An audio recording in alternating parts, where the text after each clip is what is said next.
I feel like Half-Life 3 is coming stuff predates my entire time in media. I was going to say, you know, it's almost been long enough where we haven't had Half-Life 3 rumors or apparent leaks that maybe I'm ready to believe again. Maybe I'm ready to get back on this clown show.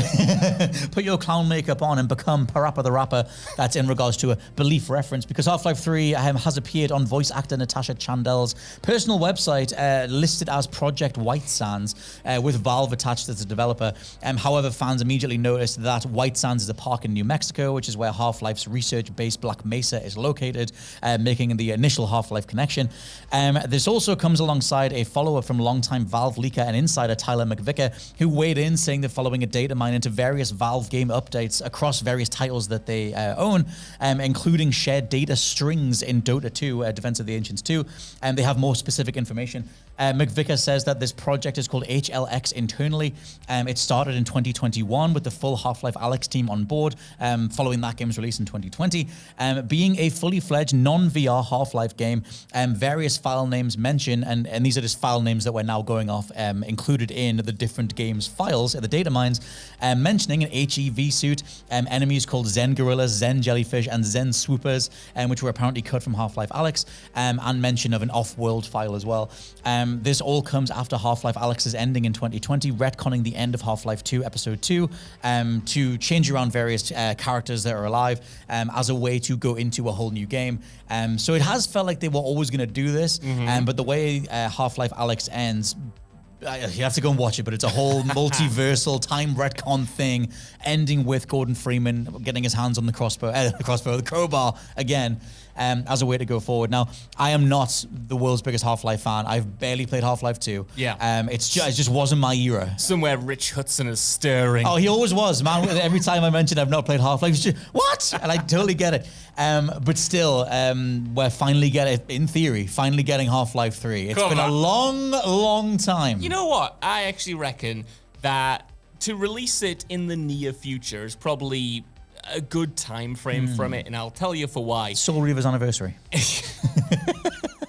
Any other year, I think, probably 2020, this game, I don't think could have released. There would have been way too much expectation. There would have been way too much hype. And it could not live up to any of that, right? The idea of Half-Life 3 that hardcore fans will have concocted since the release of the second episode way back when would have just been astronomical. It would have been a game that would not have been possible or been able to pull off, that Valve would have been able to pull off. Now, though, when we've all kind of accepted that Half-Life 3, at least in the way we imagined it, probably isn't going to happen, maybe those expectations aren't there anymore. Well, obviously, it's not that people are going to be ignoring it. There's still going to be a certain level of hype, but there was at one moment in time, Half-Life 3's announcement would have been the biggest thing in the gaming industry, and it's going to be huge now.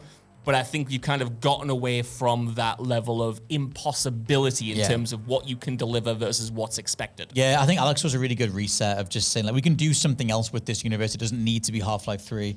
I was just Googling Half-Life 2. I knew it was 2004, but it was the 16th of November 2004, which means later this year is the 20th anniversary of at least that game before you get to the episodic add-ons.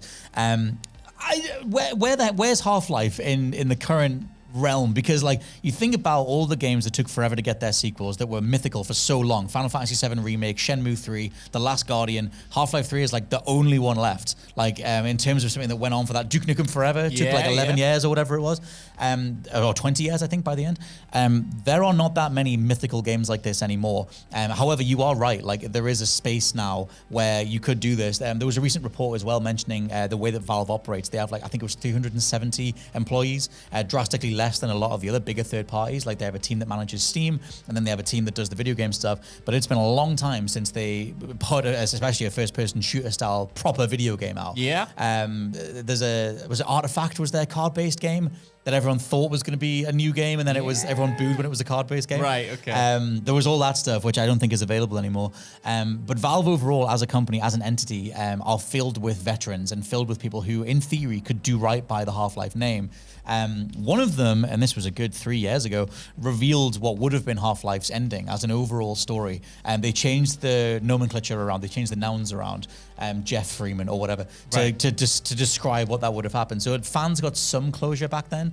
But I don't know how many people are bothered about Half-Life 3 now. Yeah, I don't know. I think wonder. like obviously it would be huge. I think it depends what form Half-Life 3 takes. Like, is a Half-Life 3 that is single player focused and story driven viable in the modern It is age? by Valve, thankfully. That's it. Valve, you'd hope so for sure, and I hope so for sure. I It want to could see sell that nothing and they wouldn't version. care. 100. Yeah, you hope, right? I don't know. I want it to be cutting edge. Whatever it is, it's got to be cutting edge in the same way that Half-Life 2 was. Maybe that's putting way too much on it, but I want to see some development in the first-person space. But you mentioned there, like, do they have the team that could really do it justice? From all accounts, I think, yeah. I think they've still got it. Like you mentioned, they're still full of veterans by all accounts. Again, I've managed to not play it because I don't have a PC and it hasn't come to PSVR 2 yet, so I haven't played Half-Life Alyx. Yes. But like some of the critics that I follow and respect pretty much just say that is Half-Life 3. Like that is, in terms of quality, in terms of storytelling,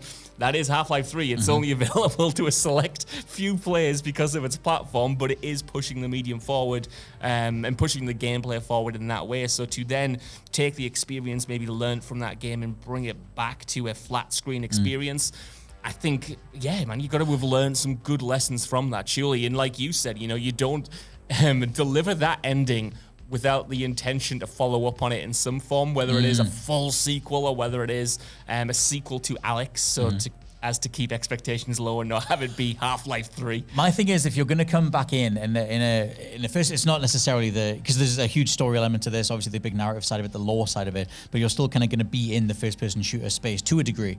A differentiable element of Half-Life was always the physics, especially in Half-Life 2. Like, I absolutely love Havoc physics, and I wish there were more physics-based shooters and physics-based games out there. It's why I loved, to a random pull, it's why I loved Immortals Phoenix Rising so much, because you can solve puzzles using real-time physics, and I just miss that. If you're going to show off what a Valve first-person shooter is in 2024 or 2025 or whatever, I think you lead with all that physics-based stuff. You're launching dudes through piles of paint cans, or you're launching parts of the environment at them, or whatever. Like in Half-Life Alyx, you could wrench a door off a car and use it to block bullets or something like that. And a lot of that obviously was very tactile with you physically grabbing it in VR. But I hope that they are able to just wow immediately and show us a bunch of gameplay ideas that like only they would be able to think of, because it needs that physics matrix of everything being able to interact with everything else. It's only really, weirdly, Nintendo doing that right now.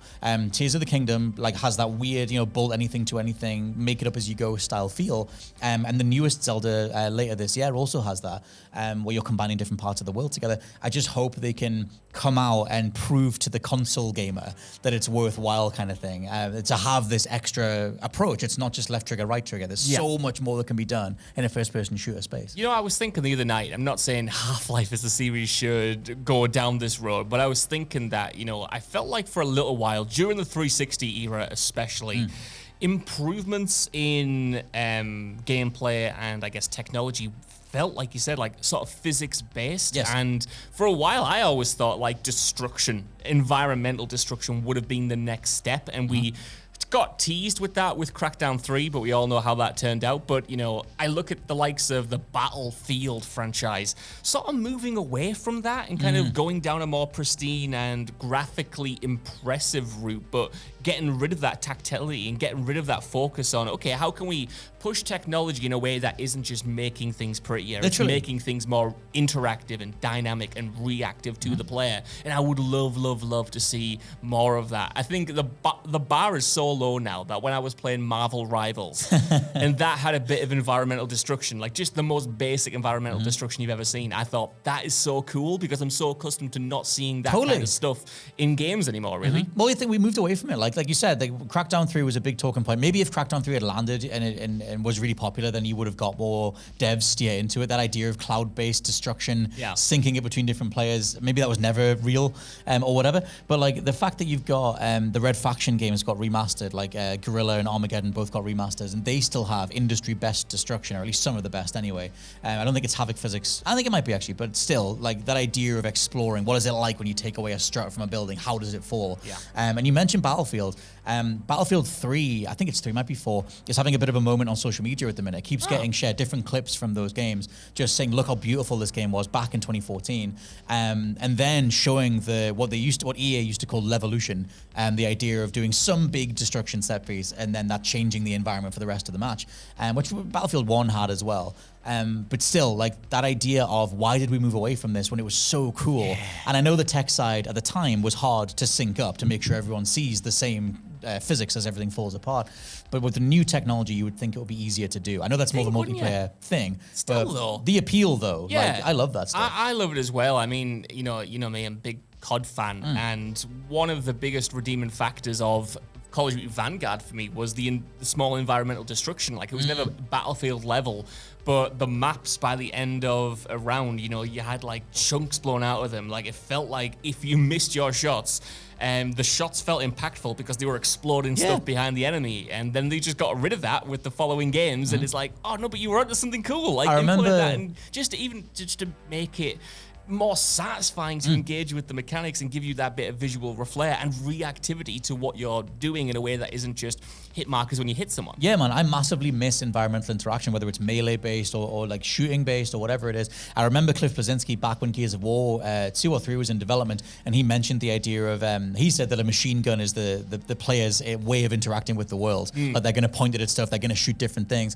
And obviously something like, I mean, I'm going back 20 odd years, but something like Metal Gear Solid 2, you know, you could shoot the glass, you could shoot the different magazines, you could shoot the ice cubes over and watch them melt in real time.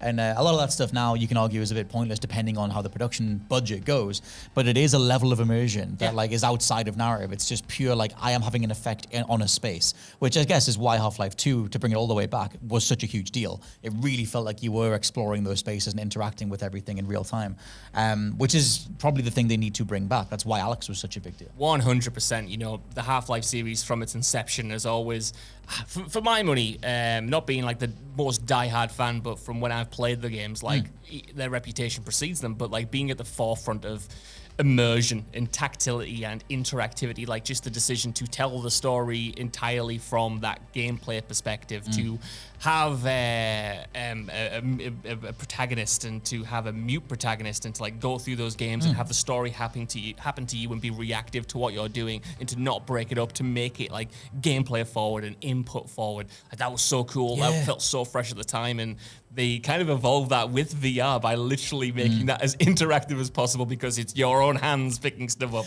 wrenching a door off, hiding behind cover. In like what I think we've seen such a void open up in that regard in terms of PC games or console games or whatever in the single player and multiplayer space that like just fill it. We got teased with it, I thought, with Control a few years ago, in how reactive that world felt to your powers and just the grab ability anything, to manipulate the environment. But you know, what can someone like Valve do with this space that's opened up? I don't know. Yeah, I think it's like they have a signature feel that has gone away for quite some time.